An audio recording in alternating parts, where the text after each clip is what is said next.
Partly cloudy today, wind and colder, with the highs going up to probably not out of the 30s. Tomorrow, it was actually kind of cooler yesterday than I thought it was going to be. Mm-hmm. Tomorrow, though, things warm up, and the same thing on Thursday. Tomorrow looks to be really nice. Sunshine up to 60 degrees. Dr. Stephen Levine is with the Sleep Disorder Center, the Mohawk Valley Health System Sleep Disorder Center at St. Elizabeth Medical Center. And he is on the line right now, and I spent the night there last week, and we have results. Good morning, Doc. Thanks for coming on. Good morning, Bill. You're welcome. So, what do you think? What do I think? Well, you have sleep apnea. In fact, you have significant sleep apnea. We observed you last week, and you were kind enough to stop breathing 168 times that night. And we get an index, and we determine how many times you stop breathing per hour sleep. And your index was 31 times per hour, which means that about every other minute or so, you either partially or stop breathing. So, but isn't there some bit of common to that people stop breathing at night? Well, what's considered, quote, normal is fewer than 5 events per hour. So sometimes what other people observe in terms of their bed partner is what we consider a normal state. In other words, up to 5 times per hour is considered normal. Anything in excess of that would be considered abnormal, and the greater number of events per hour, the more abnormal it is. And anything in excess of 30, which is what you had, would be considered severe. And talk about, first of all, I made the mistake yesterday of bringing my wife to the appointment. Yes, you did. Because I would say something, and then she would say, no, that's not true. Here's the facts. And I guess that's probably not a bad idea because I'm not conscious during this stuff. I don't know what's going on. No, absolutely. Well, again, in terms of sleep, it is very valuable to bring your bed partner for reasons stated.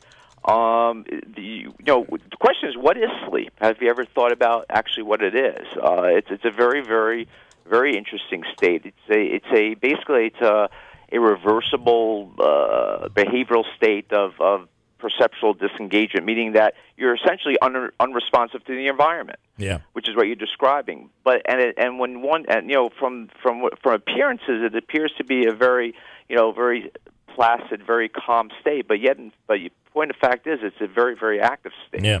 Various hormones are released, mediators, and it really plays a major role, obvious, in our existence.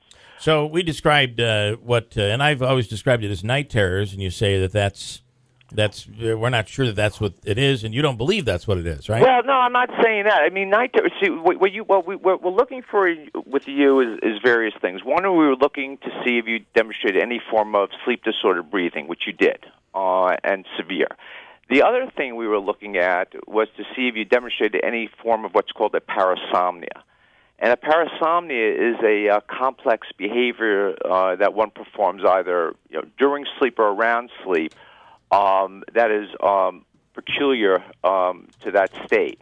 In other words, people, it's not uncommon for people like you did, I believe, on the night of the study, where you woke up suddenly out of a certain stage of sleep, and you woke up confused, and that's called the confusional arousal. And I had never seen it because apparently she says that I do that every night. Right, so you were able to observe it. I got to see it on the video, which was really kind of cool and not so cool all at the same time. I'm not sure that I enjoyed watching that, but it was interesting. You're seeing yourself on video when you're asleep and you don't have any recollection of it. Right. But the thing with parasomnia is that they're related to various stages of sleep. The sleep basically consists of 2 stages: a stage REM sleep, which is when one's dreaming, and a non-REM sleep. And these various stages have different parasomnias that may be elicited during the night. And in your case, you came out of what's called a non-REM sleep, and you developed this confusional arousal. We were actually, in your case, looking for what's called REM sleep behavior disorder, which comes out of REM sleep. And that would, again, be a condition whereby you act out your dreams. And that can have, various repercussions in terms of injury to yourself or to your spouse or your bed partner and things of that sort. Now, we didn't identify it on that night, but like anything else, when you go to a mechanic or you go to the doctor, things are not always displayed as you want them to be. Listen, she wants a camera in the bedroom I can't believe she's saying this, to be honest. And you're fighting it, huh? She wants a camera in the bedroom that is a motion detector camera that would tape when something happens. The problem is that you're moving about, or it may not be a parasomnia. It may just be a normal a movement during sleep.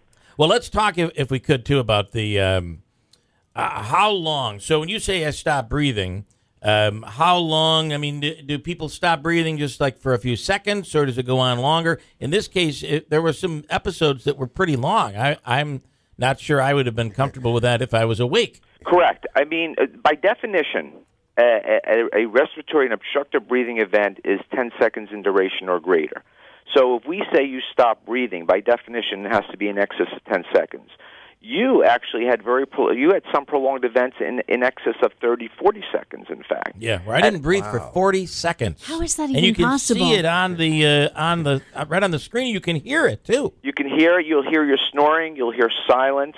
You'll hear this resuscitative grunt, which is your resumption of breathing. And as you saw on the graphics, when you stopped breathing, your oxygen levels dipped, and they kept dipping lower and lower as your breath was held.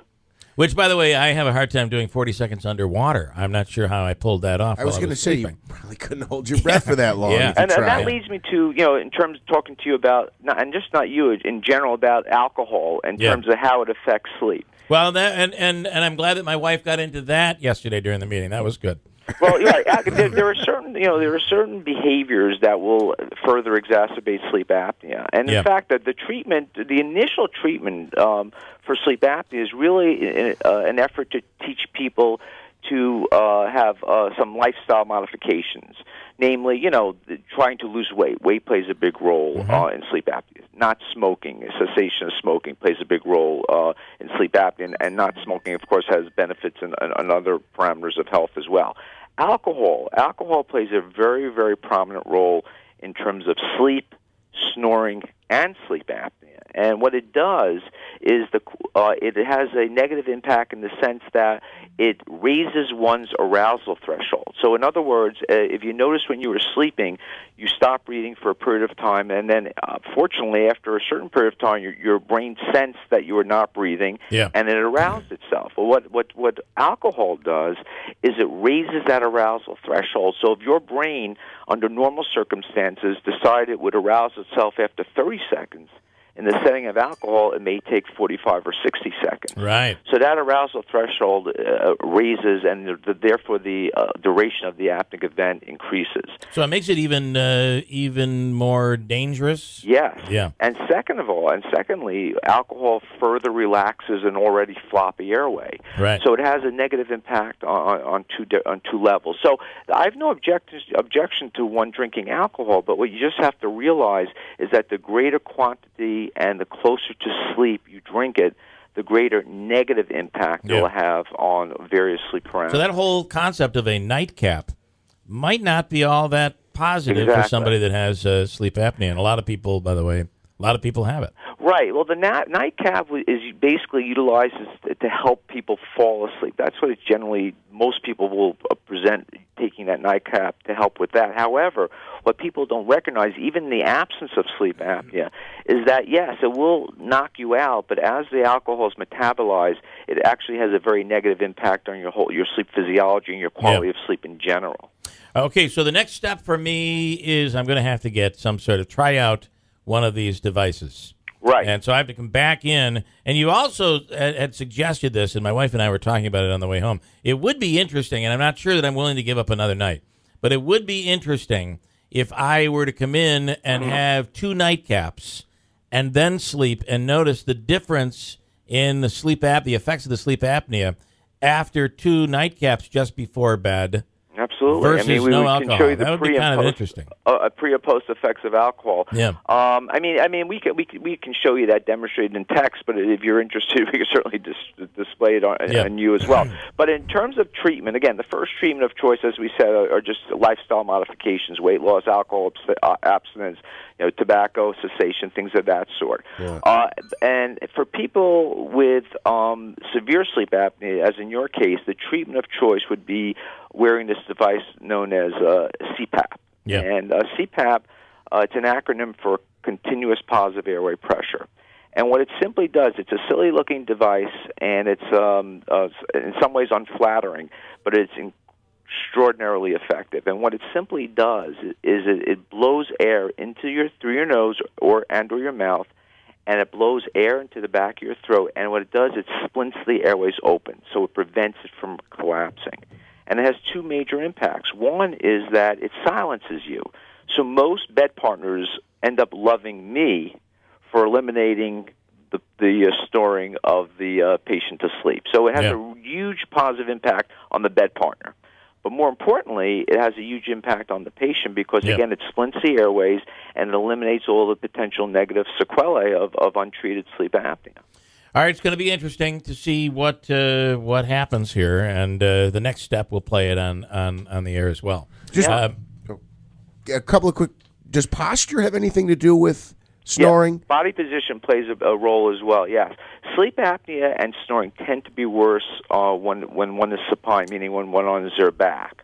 So, avoiding supine positioning can be beneficial. However, like, for instance, in Bill's case, he stopped breathing. If we left him on his back, he would have stopped breathing 90 times per hour. Off his back, he stopped breathing 30 times per hour. That's one of the things that they did during the sleep. They woke me up and had me go to my back. And I always avoid my back because I don't feel like I sleep comfortably on my back, although I do like to. So maybe with the sleep apnea, with a CPAP machine, I'll sleep on my back. Yeah, but most people prefer to be able to sleep in various body positions, including their back. But position plays a role. Now, there's a subset of people whereby sleep apnea is noted solely on their back. So if we identify that, we can initiate what's called positional training avoidance techniques in an effort to teach you to avoid sleeping on your back. And basically, simply, you can lie on your side, you can wedge pillows on your side. A very inexpensive way of doing this is inserting some tennis balls in a sock and applying the sock to your back of your shirt. So every time you lie on your back, it makes it uncomfortable and you're lying on your side. So in general, sleep apnea is less severe on their back, but there's only a subset of people where it's actually eliminated if you're off your back. All right, so we'll see what the next step is. I'll be heading over there to get fitted and see what this thing accomplishes. So Sounds certainly great. will make my wife happy. I'll tell you that. It will, and I think it's going to make you happy, and it's going to help everybody. I mean, you'll be less miserable and irritable, and I think your coworkers will be happy with that as well. So you realize I'm miserable? No, I was going to say you usually come in. How about his ladies in the office yesterday? I said. So they set me up for the meeting, and I were walking out. My wife said thank you, and I said, you know what? This is just another step towards where I'm going as I'm getting older, and I'm going to have to do this stuff, and I'm just going to be miserable. And it's not necessarily just the sleep; it's everything. It's as you get older, you have back issues and this and that. This is just the beginning for me. No, we're gonna fix you, Bill. We're gonna make you happier. I love it. Stephen Levine, Dr. Stephen Levine. It's the Mohawk Valley Sleep Disorder Center at St. Elizabeth Medical Center. Thanks for your time. I really appreciate it. Sure. Good luck. Okay. Quick break. We'll come right back here. These electronic prescriptions, it's all electronic now. Everything is about to change, and it really already has. We'll talk to a pharmacist on this coming up next to WIBX.